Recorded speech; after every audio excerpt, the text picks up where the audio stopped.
Bonsoir. Vous allez bien? Super.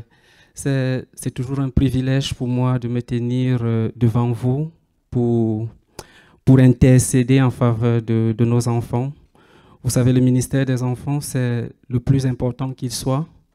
C'est celui-là qui nous assure que quand nous serons partis, l'Église de Dieu va continuer.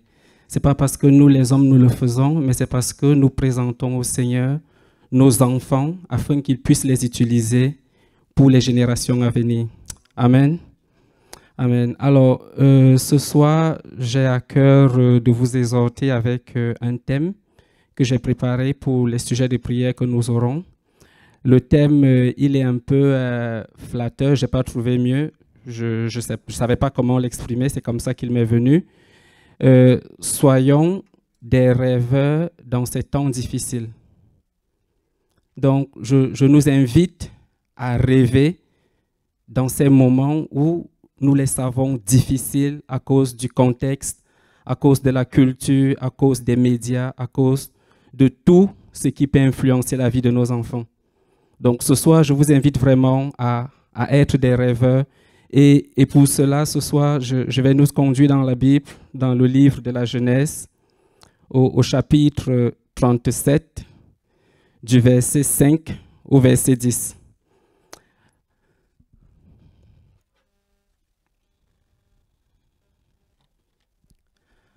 Alors, il s'affiche, là vous voyez, Joseph fit un rêve et il le raconta à ses frères, qui le détestèrent encore plus. Il leur dit, « Écoutez donc le rêve que j'ai fait.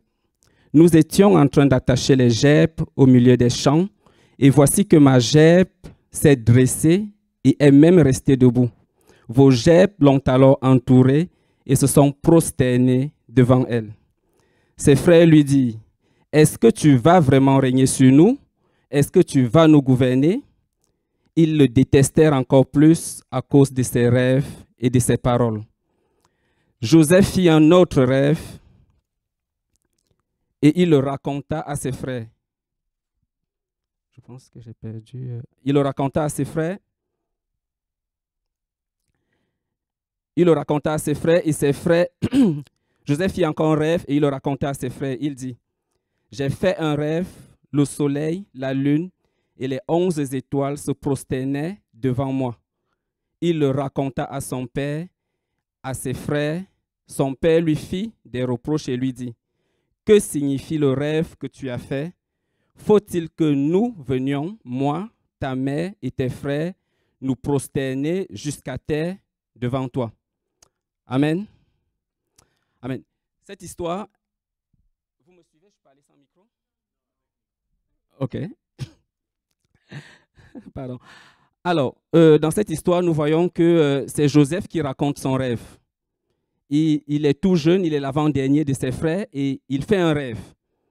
Un rêve qui, juste à l'écouter, est juste impossible. Moi, je ne sais pas comment une gerbe fait pour se tenir debout et une autre gerbe fait pour s'incliner devant les autres gerbes. Donc, je trouve que son rêve, il est extraordinaire, il est juste miraculeux. Donc, ici, c'est juste pour nous inciter. Nous connaissons la vie de Joseph. Je ne vais pas vous la raconter là ce soir. Vous savez ce que Joseph a accompli dans sa vie. Donc, ce soir, je voudrais juste qu'on s'inspire de l'histoire de Joseph pour faire le parallèle avec nos enfants. Là, aujourd'hui, je vous demande à vous de vous mettre à la place de Joseph et de faire un rêve. Donc, couchez-vous, dormez. Dans la nuit, faites un rêve. Le mien, il est simple. Moi, je vous le raconte là maintenant. Le mien, c'est que tous les enfants que j'ai à la télé de la joie, chacun individuellement puisse donner sa vie à Jésus. Et je ne me limite pas à ce qu'ils donnent leur vie à Jésus. Je voudrais qu'ils soient les piliers de l'Église de Jésus-Christ demain. Amen. Ça, c'est mon rêve. Il est audacieux, vous allez me dire. Parce que quand on regarde ce qui se passe à l'extérieur, on voit ce qui arrive à la jeunesse, ce qui arrive aux ados. Vous allez me traiter d'illuminé, donc de quelqu'un qui ne regarde pas la réalité. Mais je vais juste vous prendre l'exemple de Joseph. Et là, son papa a été, je vais dire, limité dans le rêve de Joseph parce que Joseph a parlé des étoiles qui se prosternaient devant lui, mais son papa, il pense que Joseph va juste régner sur leur famille à eux. Ils n'ont pas mesuré l'étendue du rêve de Joseph. Joseph racontait quelque chose qui allait changer le cours de l'humanité. Il allait les délivrer de la famine, lui, et faire en sorte que le grand puissant royaume en ces temps-là, qui était le royaume de l'Égypte, puisse échapper à la famine.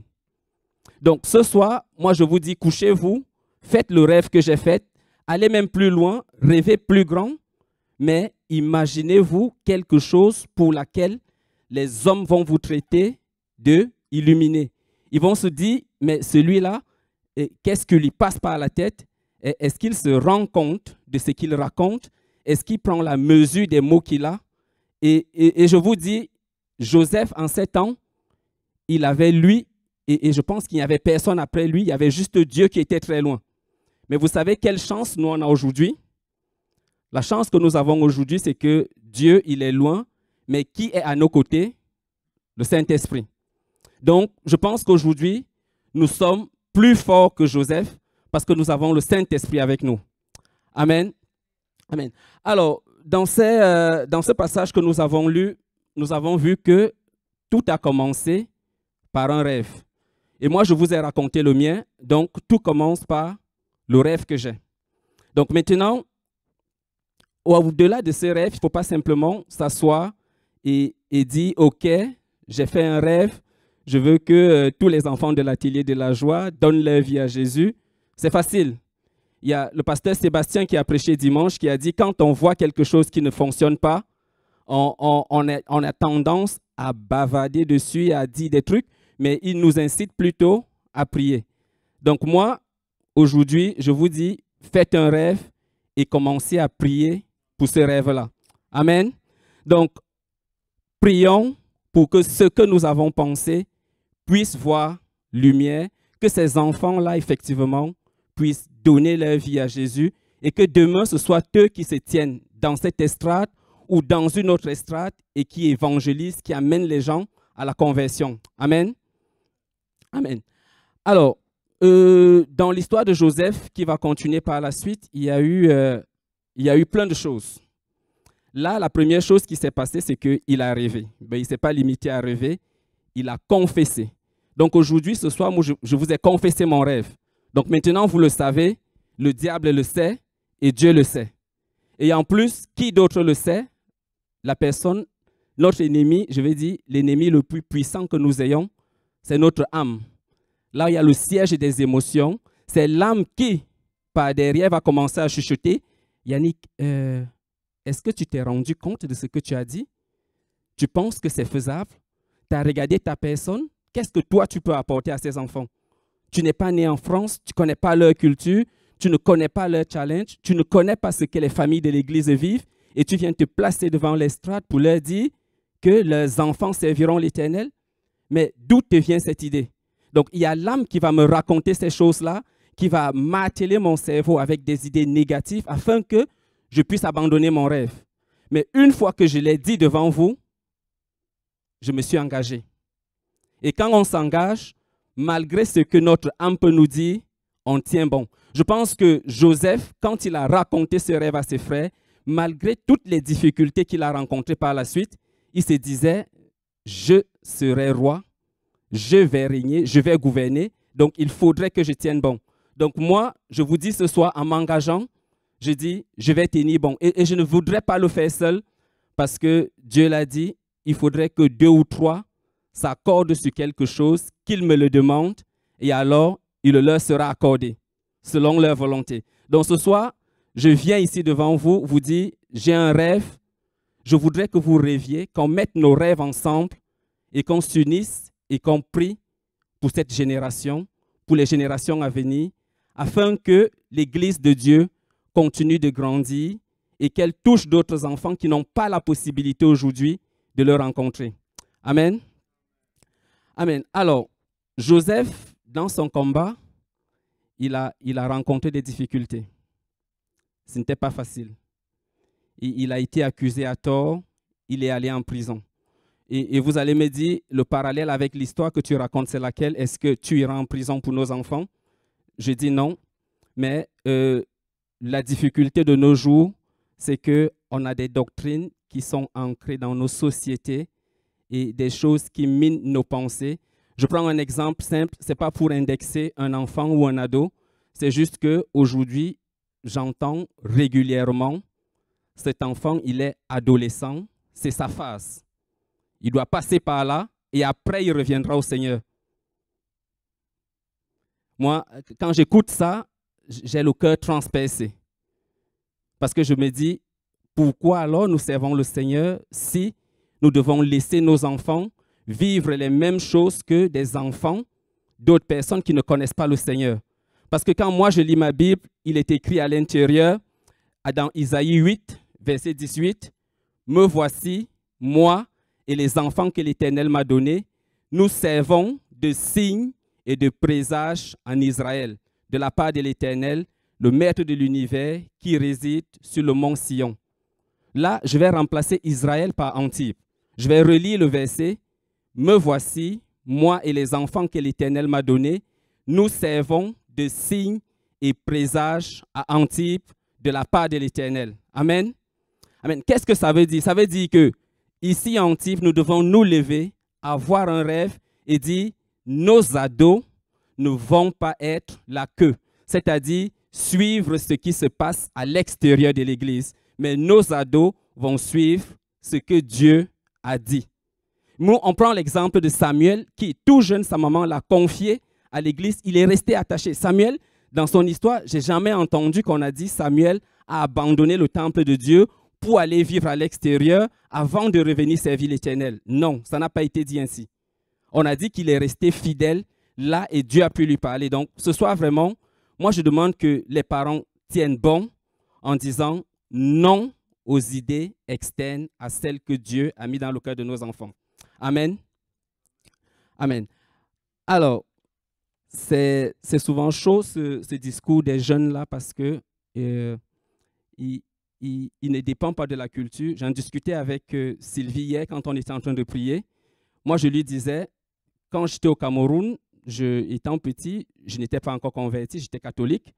Mais ce dont moi je me rappelle, c'était que tu voulais, tu ne voulais pas. Le dimanche, tu étais à l'église avec ta monnaie pour donner à la quête, pour donner dans le panier. Donc, dimanche, on savait que c'était le jour du Seigneur. Tu avais les dessins animés à regarder, tu avais des devoirs à faire. Quand c'était l'heure d'aller à l'église, tu te lavais, tu t'habillais, tu t'alignais derrière maman et tu allais à l'église et tu étais sage. Pourquoi? Parce qu'à l'église, les enfants, ils étaient souvent assis devant. Il n'y avait pas d'école de dimanche. L'école du dimanche, c'était un peu remplacé par la catéchèse quand tu voulais faire un sacrement. C'est là où tu allais t'inscrire dans un cours de catéchèse. Et les cours de catéchèse, ce n'était pas le dimanche. C'était généralement un jour de la semaine en soirée ou le samedi. Donc, ça veut dire dimanche, tout le monde, grand comme petit, on était tous à l'église et on était assis devant et on écoutait ce que les adultes ils écoutaient. Donc, que j'ai envie d'y aller, que je ne me sente pas bien, je n'avais pas le choix en fait. Et quand j'expliquais ça à Sylvie, je lui disais, bon, moi je suis arrivé en France, je ne suis pas né ici, peut-être c'est différent, je vois les enfants, ils ont le choix de dire, je viens à l'atelier de la joie, je ne viens pas, je reste à la maison. Et je lui demandais, mais pourquoi on en est arrivé là? Et elle me donnait son témoignage, elle me disait, Sylvie, j'espère que je ne trahis pas des secrets. Elle me disait tout simplement que quand elle était petite, c'était la même chose. Dimanche, c'était le jour du Seigneur. On y allait. Et si je fais le parallèle en France, même le gouvernement l'a compris. Pas par rapport à l'Église, mais par rapport à l'éducation. Le gouvernement exige que les enfants aillent à l'école jusqu'à un certain âge avant d'avoir le choix.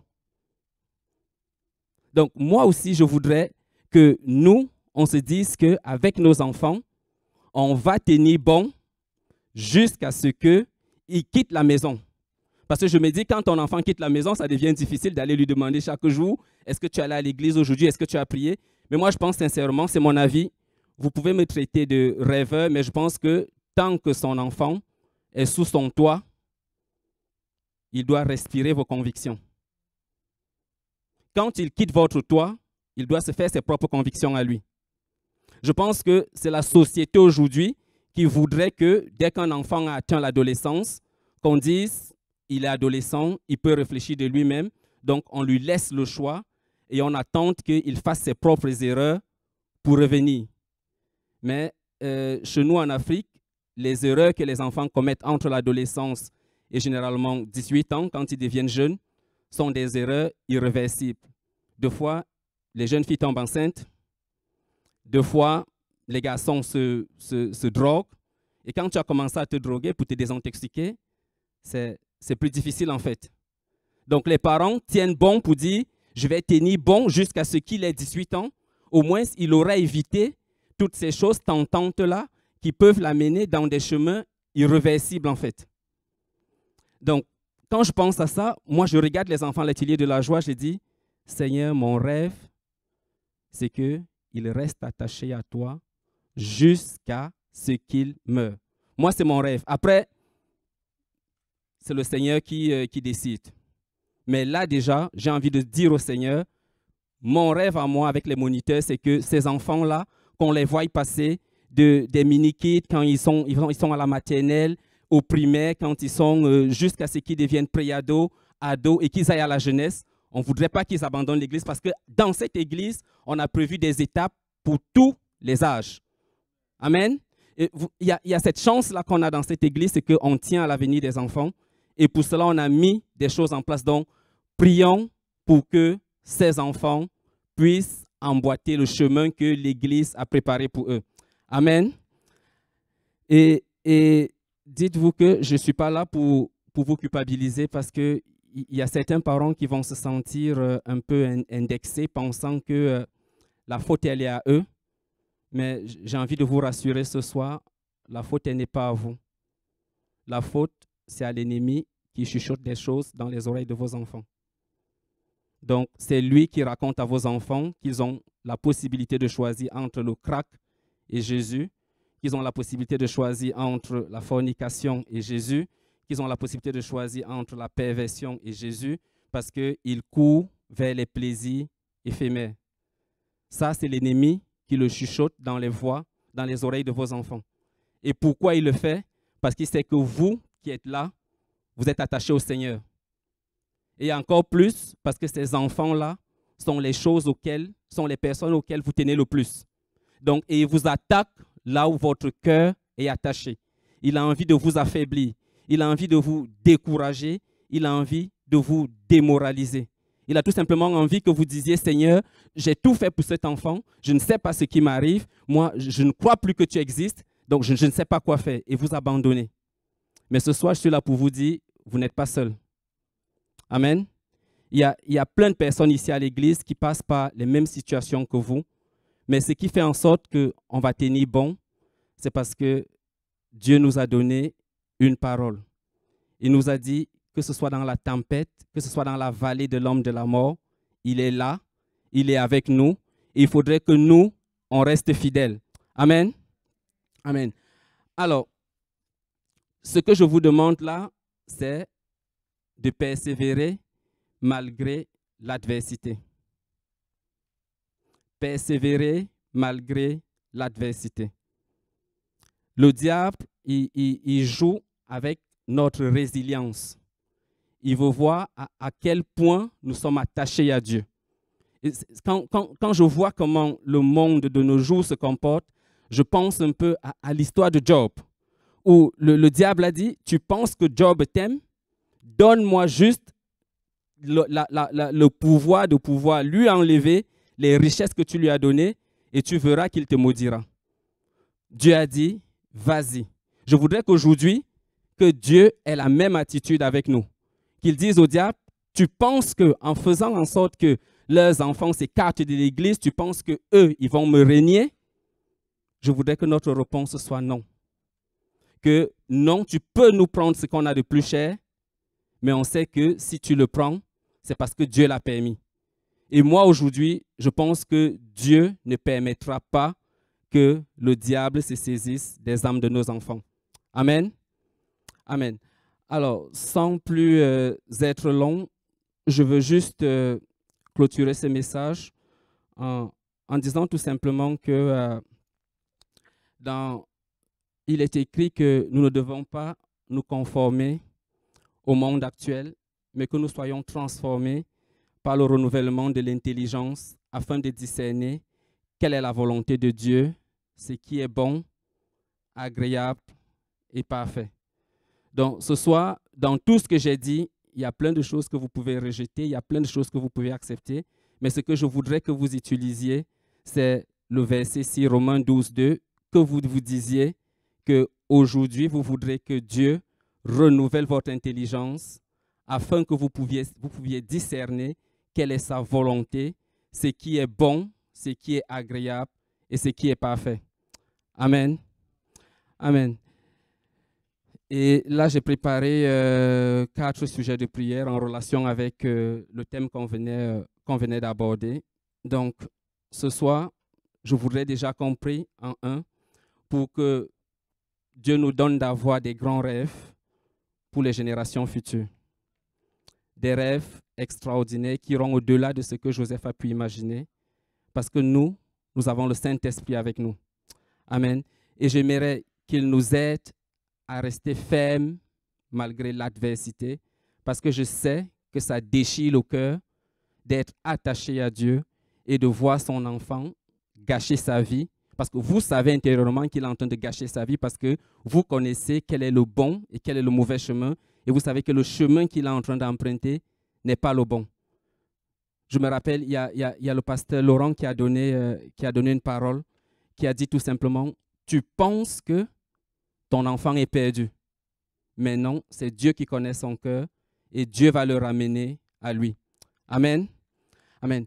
Et je voudrais qu'on prie aussi pour les enfants qui n'ont pas cette opportunité.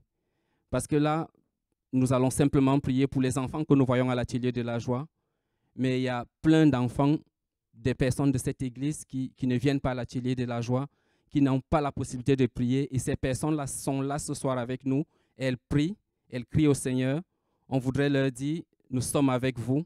On va prier pour que vos enfants qui sont à l'extérieur puissent revenir. Et quand je parle d'enfants, ce n'est pas simplement les adolescents. Je parle même de quelqu'un qui a son enfant, qui est peut-être plus âgé que moi, mais qui a toujours refusé la parole de Dieu, qui a toujours refusé de se convertir. Je dis ce soir que nous voulons nous joindre à lui pour élever la voix. Amen. Afin que cet enfant-là, qu'il soit adulte ou pas, qu'il puisse revenir. Amen. Et en dernier, je voudrais qu'on prie pour les responsables de l'atelier de la joie et pour tous les moniteurs, parce qu'ils sont quand même responsables de la pépinière de l'Église. Ce sont les jardiniers de la pépinière parce que ce sont eux qui arrosent, ce sont eux qui prennent soin des plantes, des jeunes plantes que sont nos enfants. Et on voudrait prier pour eux afin qu'ils ne s'endorment pas quand la tempête soufflera, qu'ils soient là pour protéger les plantes. Quand le vent soufflera, quand la pluie tombera, qu'ils soient là pour protéger ces rejetons-là, ces petits plants-là qui doivent grandir. Donc, prions pour eux parce que le diable les attaque de tous les côtés, que ce soit dans leur ministère, dans leur vie personnelle, dans leur santé, dans leur famille. Le diable ne fait pas de cadeau. Quand il voit qu'il y a quelque chose de bon qui doit naître, il a absolument envie de le détruire. Amen. Amen. Seigneur, j'aimerais te rendre grâce, Père éternel, parce que tout ce que tu fais est bon, Seigneur. Seigneur, je te supplie pour mes collègues des moniteurs de l'atelier de la joie, pour toutes ces personnes, Seigneur, qui prient chaque jour, Seigneur, qui gardent tes enfants, Père éternel. Renouvelle leur force, Père éternel, renouvelle leur intelligence. Accorde-leur, Seigneur, la grâce, Seigneur, de te servir, Seigneur, de rester attaché à toi malgré les difficultés, Seigneur, malgré les oppositions, Père éternel. Ton Saint-Esprit est là, Seigneur, pour marcher au-devant de nous, pour marcher à nos côtés, pour marcher derrière nous, Seigneur, pour nous éloigner, Seigneur, de la tentation, de l'abandon, Père éternel. Nous voulons rester attachés à toi, Papa. Alors, Seigneur, aide-nous, Seigneur, en tant que moniteur, Seigneur, et donne-nous, Seigneur, les paroles, Seigneur, les actes, les actions, Seigneur, afin que nous puissions prendre soin, Seigneur, de tes plantes que sont les enfants, Père éternel, que nous puissions les encadrer, Seigneur, que nous puissions les conduire à la maturité, à la croissance dont toi tu as voulu pour eux, Père éternel, afin qu'ils puissent entrer dans leur destinée, Seigneur. Nous te rendons grâce, Père éternel, parce que nous avons une église qui prie pour les enfants, Père éternel. Nous te rendons grâce parce que nous avons des pasteurs qui pensent à la relève, Père éternel. Nous te rendons grâce pour toutes les familles qui se réunissent, Seigneur, pour prier pour leurs enfants, pour d'autres enfants, pour ceux qui sont persécutés, Père éternel. Ce soir, Seigneur, viens prendre toute la place et aide-nous à te louer, Seigneur, de tout cœur, dans le nom puissant de Jésus. Amen.